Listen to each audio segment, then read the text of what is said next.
আসসালামু আলাইকুম প্রিয় দর্শক, জানিয়ে দেব আজকের সর্বশেষ খবর। আপনাদের সাথে আছি আমি তানজিদ হোসাইন। ইউক্রেনের সঙ্গে আকস্মিকভাবে ৩ দিনের যুদ্ধবিরতি ঘোষণা করেছেন রাশিয়ার প্রেসিডেন্ট ভ্লাদিমির পুতিন। দ্বিতীয় বিশ্বযুদ্ধের বিজয় দিবসে স্মরণে আগামী ৮ থেকে ১০ মে পর্যন্ত এই যুদ্ধবিরতি কার্যকর থাকবে বলে সোমবার জানিয়েছেন ক্রেমলিন। মস্কো বলেছে কিয়েভও একই ধরনের আদেশ জারি করবে বলে প্রত্যাশা করছে রাশিয়া। যুদ্ধবিরতি লঙ্ঘন করে ইউক্রেন যদি কোনো ধরনের হামলা চালায় তাহলে রাশিয়া পাল্টা হামলা চালানোর জন্য প্রস্তুত থাকবে। এর আগে খ্রিস্টানদের ধর্মীয় উৎসব স্টার সানডে উপলক্ষে প্রায় একইভাবে ইউক্রেনের সঙ্গে যুদ্ধবিরতির ঘোষণা দিয়েছিলেন রুশ প্রেসিডেন্ট ভ্লাদিমির পুতিন। যদিও সেই সময় উভয় পক্ষ শতবার যুদ্ধবিরতি লঙ্ঘন করে হামলা চালানোর পাল্টাপাল্টি অভিযোগ করে। তবে যুদ্ধবিরতির কারণে উভয় পক্ষের সংঘাত কিছুটা কমেছিল। ক্রেমলিন এক বিবৃতিতে বলেছে, রুশ পক্ষ বিজয় দিবসের ৮০তম বার্ষিকীতে যুদ্ধবিরতি ঘোষণা করেছে।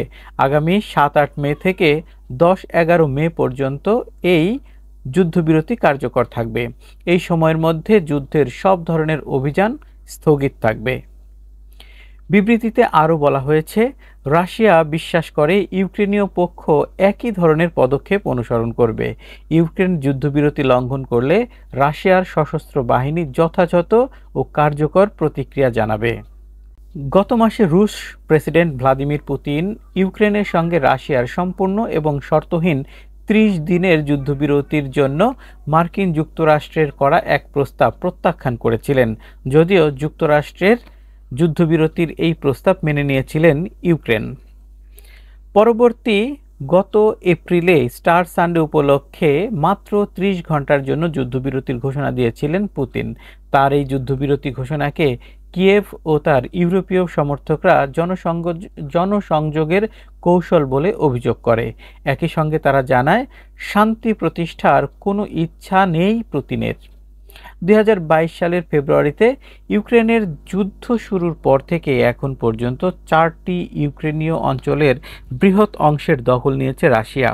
এর আগে ২০১৪ সালে ক্রিমিয়া উপদ্বীপের নিয়ন্ত্রণ নেয় রুশ সামরিক বাহিনী। প্রিয় দর্শক, আজ এ পর্যন্তই।